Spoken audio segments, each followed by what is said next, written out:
So thank you very much, Yes. I am audible to everyone. Yes, sir. Yes, sir.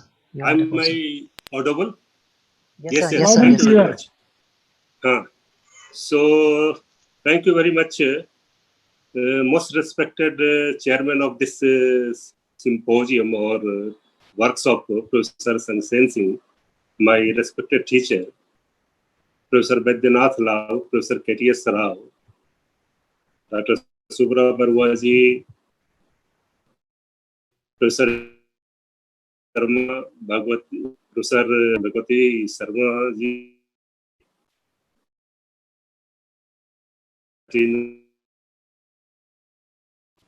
and other distinguished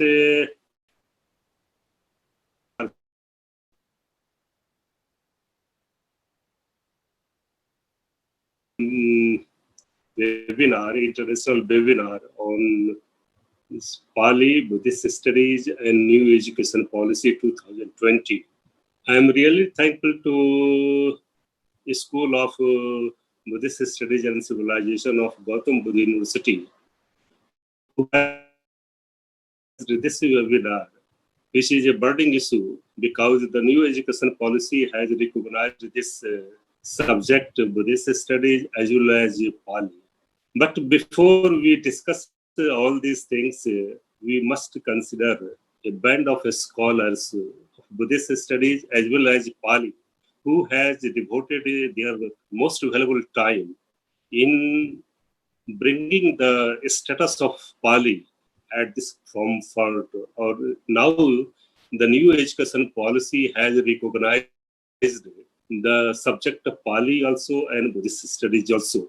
So much has been said about the establishing of the Pali subject in Calcutta University by our Professor Baidyanath Rao, and how Buddhist studies as a discipline has been started and it has been recognized as a discipline. Professor Sarao has also thrown light on this. I will speak something on Pali, that how Pali subject has been recognized as a subject or as a classical language. So before coming to this,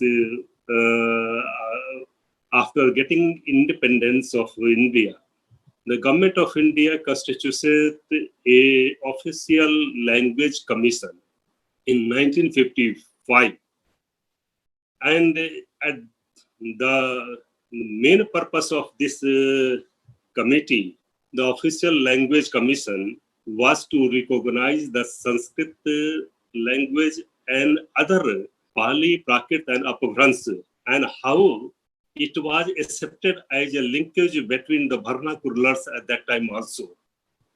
And the report of this official language commission, and from here we are starting that how Sanskrit language was considered as a mother language of all the languages, and how this Sanskrit language was considered and other Indian languages were considered as a language of the 8th schedule. As we know that there are 22 languages available in the 8th schedule. Some of the languages are also demanding their own status as one of the schedule of 8th schedule, one of the language of the 8th schedule. So from their official language commission, the development of Sanskrit, Pali, Prakrit and Apabhrans language was developed. And Professor was saying that this was the report of this official language wing, that most of the university started their department as a department of Sanskrit Pali. University in Allahabad University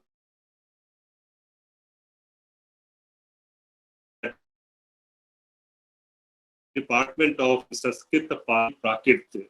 So from here, this importance of the language was started, and much of the scholars have devoted their time, and how this language was developed as a, you can say, as a linkage between the vernacular language.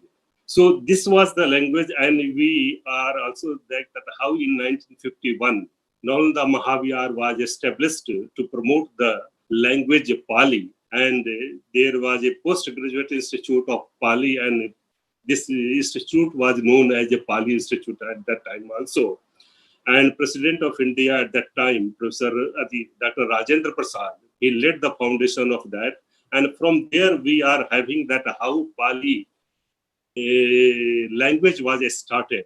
Before establishing as an Institute of Pali at Nalanda Mahavihar, Pali was already introduced in Banaras University as one of the subjects, and Bhikkhu Jagdish Kashyap was teaching Pali with the Sanskrit and in the Department of Philosophy since 1949.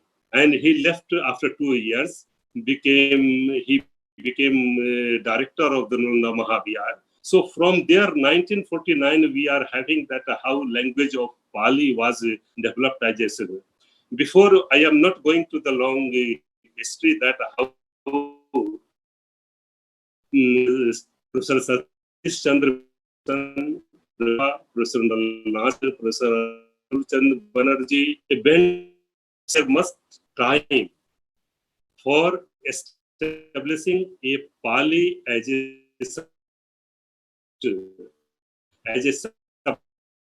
considered. So these are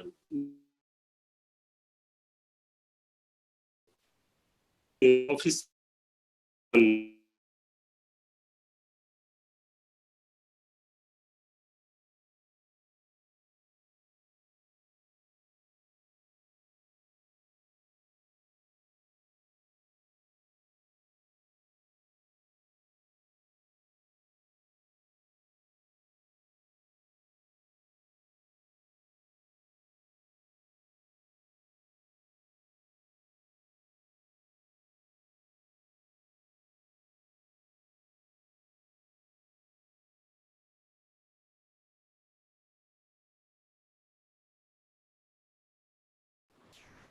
So the language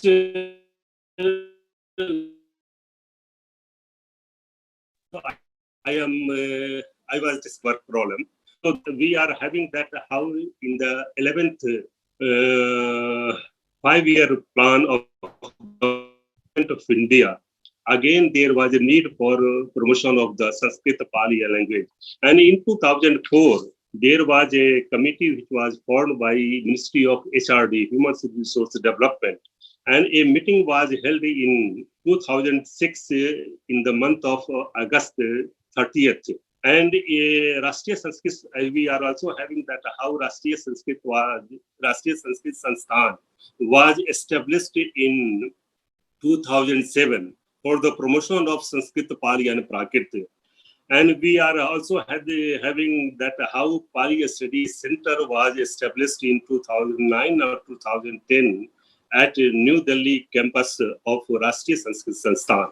So from there, for the promotion of Sanskrit, Pali and Prakrit, a committee was formed by Ministry of HRD in 2006 under the chairmanship of Vice Chancellor at that time of Rashtriya Sanskrit Sansthan, Professor B. Gautam Sastri. And the members were Professor Vachaspati Upadhyay of Lal Bahadur Shastri Sanskrit Vidyapith, as well as Professor V.N. Jha from Pune University. And it worked about the development of Sanskrit, Pali and Prakrit. What was the outcome of this Sanskrit?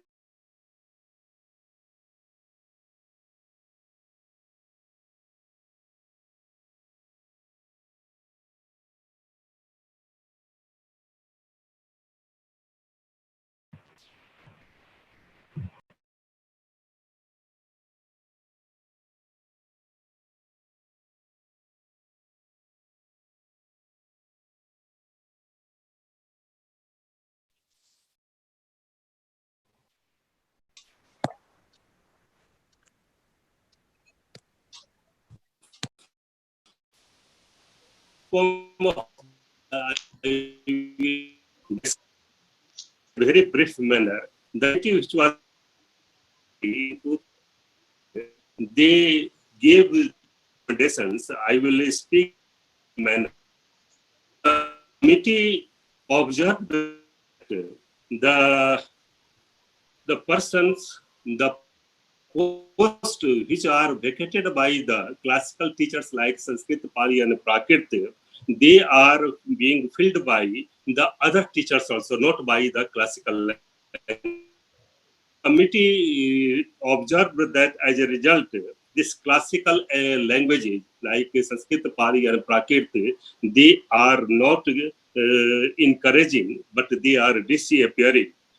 Secondly, the committee also approved that there must be 3-language formula in the 10+2 education system of education. And that committee also observed that if a person selects any of the classical language in the 3-language formula, then there will be development of the classical language like Sanskrit, Pali, and Prakrit. Again, the committee also observed classical languages, the colleges which are under the 12th clause, they are not having the component of the Sanskrit, Pali, and Prakrit. Suppose a person who is choosing a science stream like mathematics or biology, but if he is also accepting a subject of classical language, either Sanskrit, Pali, or Prakrit, then the result of that, and that committee also observed that in Andhra Pradesh, this 3-language formula was implemented, and there were good results of that also. And the persons who were qualifying to the IITs or the medical examinations, they were having the stream of that component also. Then again, the research organization, the committee in 2006 also approved that in IITs and in all the polytechnic and other institutions, there must be a department of classical language, either Sanskrit, Pali, or Prakrit also.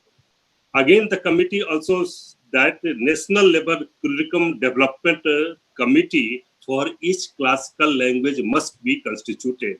That was the recommendation of that committee, which was constituted by HRD in 11th plan in 2006.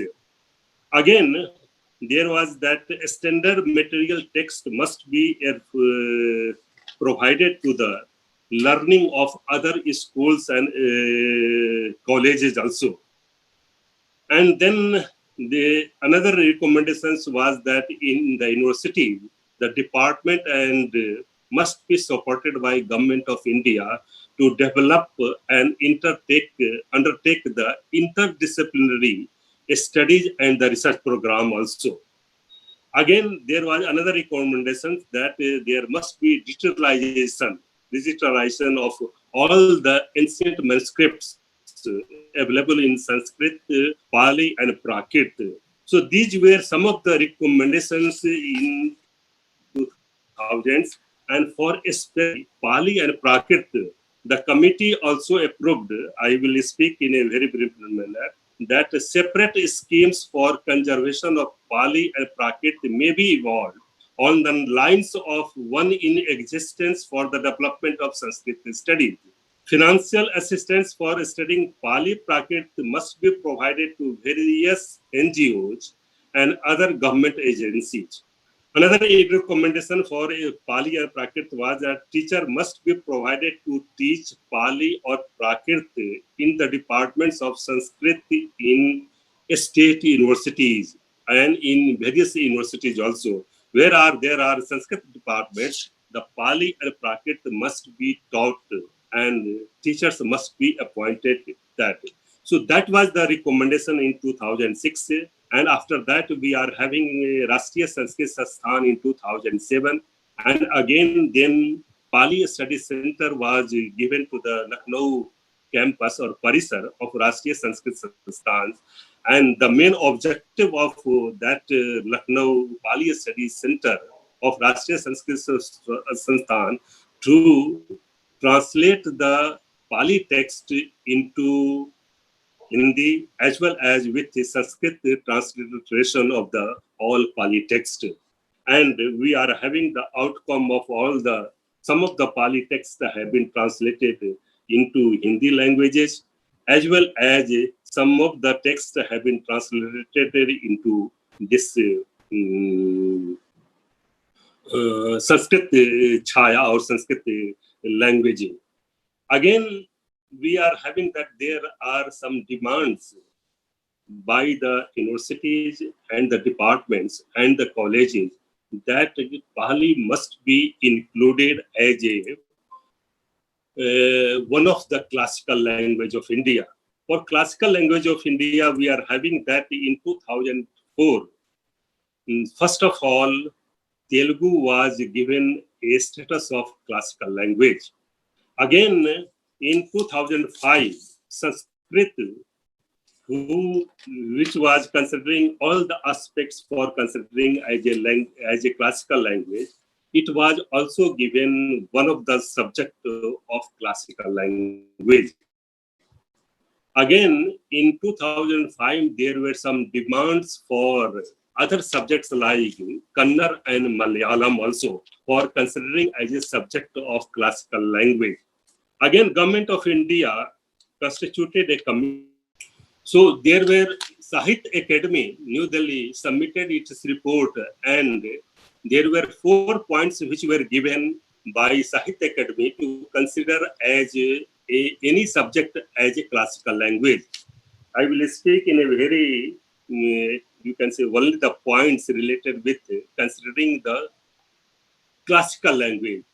There was that there must be a high antiquity of the ancient text, or there must be recorded of the ancient language in oral traditions also. So that was the main considering the subject. So that was the first criteria, that there should be high antiquity of the early text, or there must be a recorded history of over 1500 to 2000 years. The second criteria for considering classical language was that there must be a body of ancient literature. The third criteria was that there must be a literary traditions which must be original and not should be borrowed from any other speech community or any language. The fourth criteria, which was submitted by Sahitya Academy, was the classical language and the literature should be distinct from modern, and there may also be a discontinuity between the classical language and its later form of offshoots. If you consider all these 4 aspects, Pali language has been also considered as one of the classical language. We are also representing to HRD Ministry also, to the language department of Ministry of HRD for considering Pali language literatures. So if you see, there are 4 aspects which are being given. So there is a high antiquity of early text recorded history of over 1500 to 2000 years. If you consider the Pali language, it considers a recorded history of more than 1500 to 2000 years of our oral traditions and written document of the Pali language literature. The second, there must be a body of ancient literature. We are having the Pali Tipitaka, Vinay Pitaka, as well as we are having the non-canonical literature and the Vans literatures and the commentary literatures. So the Pali literature also considers as the second aspect of considering as a classical language. The theory is there should be a literary traditions which must be original and not borrowed from any other speech community. So Pali or Magathi or Magadhi Bhasa, it has not been borrowed from other countries. Our Pali or Magadhi or Prakrit is more ancient than the Sanskrit one also. So it has a history of more than 3,000 years of our recorded history. So before Sanskrit also we are having a Sanskrit. And the fourth criteria of considering the Pali language as a classical language is that there must be discontinuity of the classical language as well as the modern. So there is a Oscar von Henneber. He has written that Pali is not a dead language, but it has been reshaped time to time and again. So we are having a history from the ancient time till up to the scholars have written their text in Pali language also. In the present time also, Professor Dharmanand Kosami, he also composed a text Abhidhammat Sangho Navneet Tika. I am considering only in India, in in Thailand, in Myanmar, and in Sri Lanka. The scholars have continuously composing their text in Pali language. But in India also, the scholars like Dharmanand Kosami, he has also composed Abhidhammat Sangho Navneet Tika, a better commentary on the text of Abhidhammat Sangho in 1930. Again, Bharat Singh Upadhyay, in the late 19th century, he has also composed Mahabhuddha. He has given the life history of the Buddha also, and he has discussed all the philosophical teachings of the Buddha in a very detailed manner in 6 volumes. So again, in the modern scholars like Professor Sangasena Singh, he has also composed in Pali language as a Pupanjali and Rammam Nagpuram. So there is a continuity from the ancient up to now. So considering all these 4 aspects given by Sahitya Academy in 2005, Pali is also considering itself as a class page.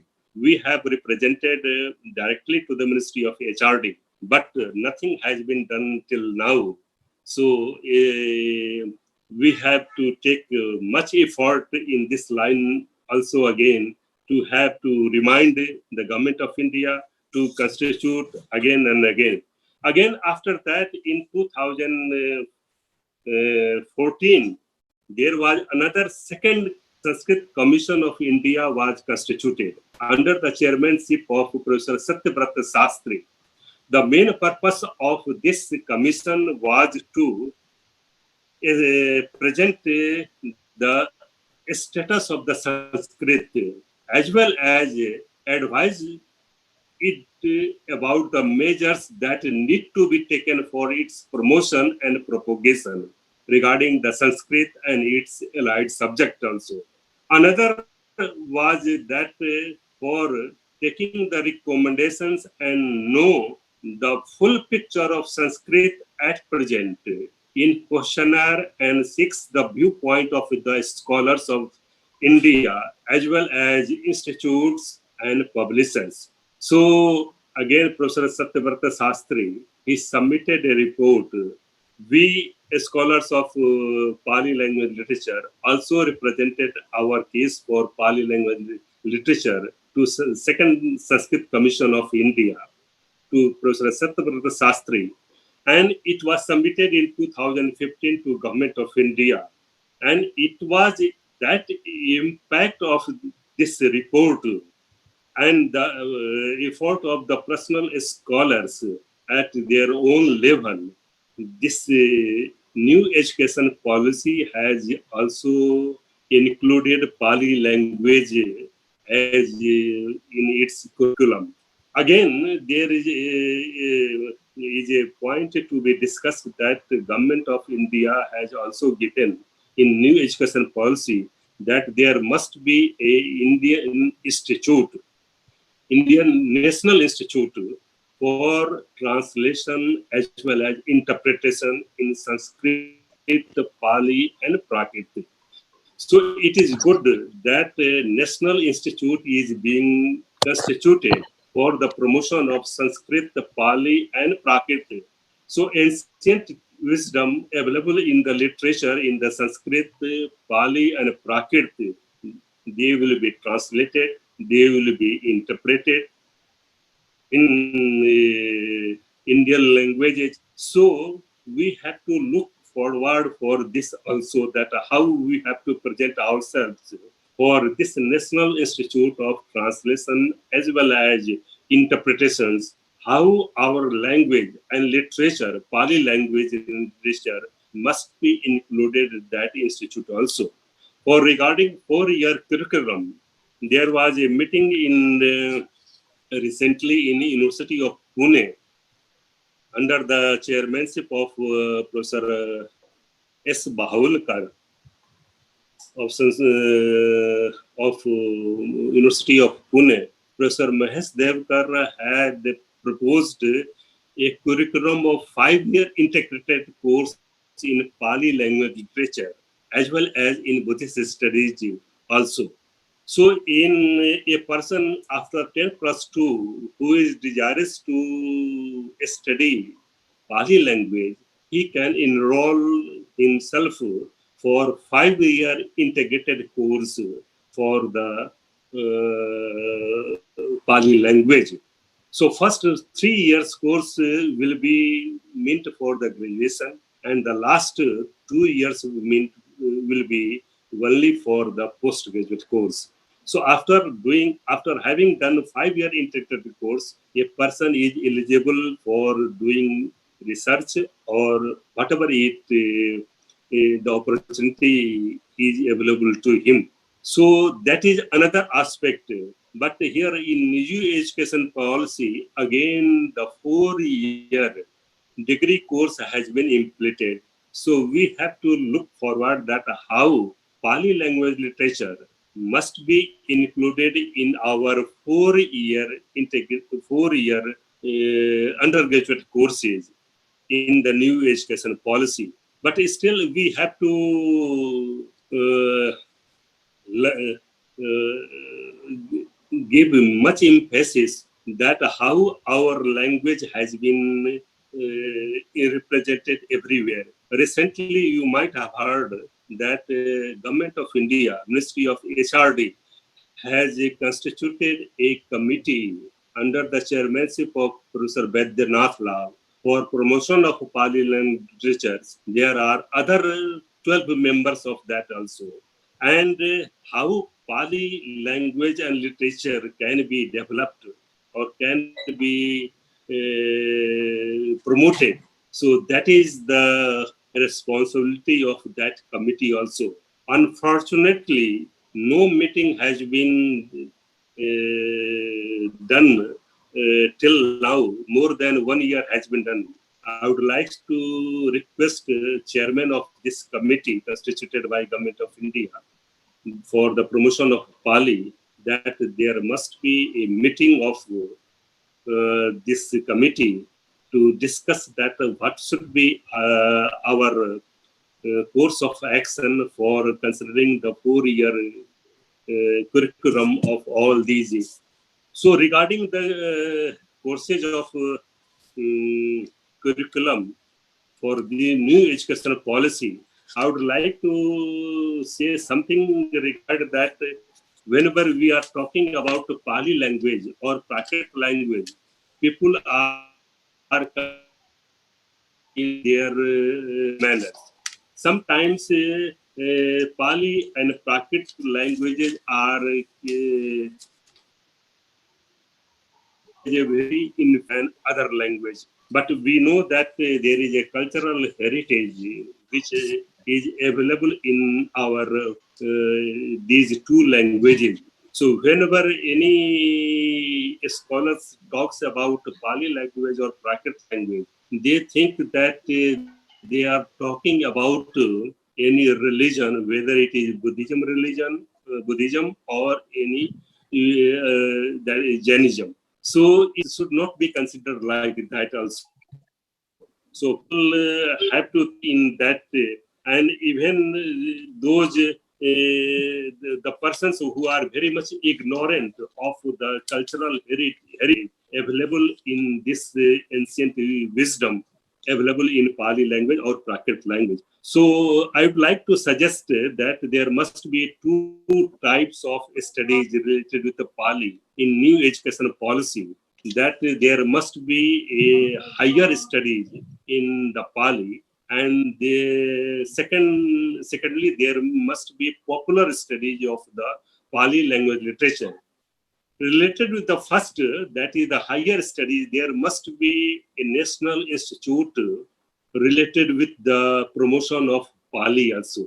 So we do not have any advanced institute of Pali where a research with the modern technique can be done in Pali language literatures. So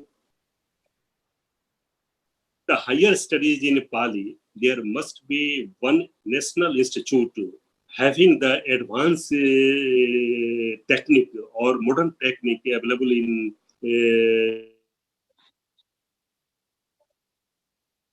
say that modern technique, how should we evolve in that also. So we have to take considerations, and Pali must be taught. Pali must be, the text must be researched in a modern technique way with the help of the scholars available in India as well as in outside India also. Regarding the popular studies, there must be some translations in the local vernacular languages, like the Jataka stories. It must be circulated at the school level also, in primary education also, in 10+2 education system also, so that the popular studies in Pali language literature can be continued. In Myanmar, we are having the Katha Vachak, like in that Jatakas stories are being taught by the bhikkhus and other Katha Vachak, like in our in India, we are having Katha Vachak like Ramayana and others. But unfortunately, we are not having any Jatak Katha Vachak in our India. Although we are having some references of Katha Vachak in Myanmar, but this tradition must be developed in India also. So some of the persons must be trained to tell the Jataka's story in the popular language, in popular discourses, so that people must be aware of this language. So these are some of the things which I would like to consider like this. And I am very much thankful to the organizing committee, especially to the School of Buddhist Studies and Civilization of Gautam Buddha University. So I think that Pali, we have to sing with the younger scholars as well as the band of our the Sanskrit scholars and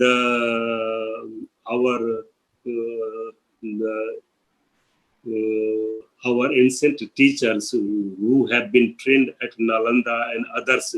With the help of, we must think about that how Pali language can be included in two ways, as well firstly in higher studies as well as in popular studies in the new education policy.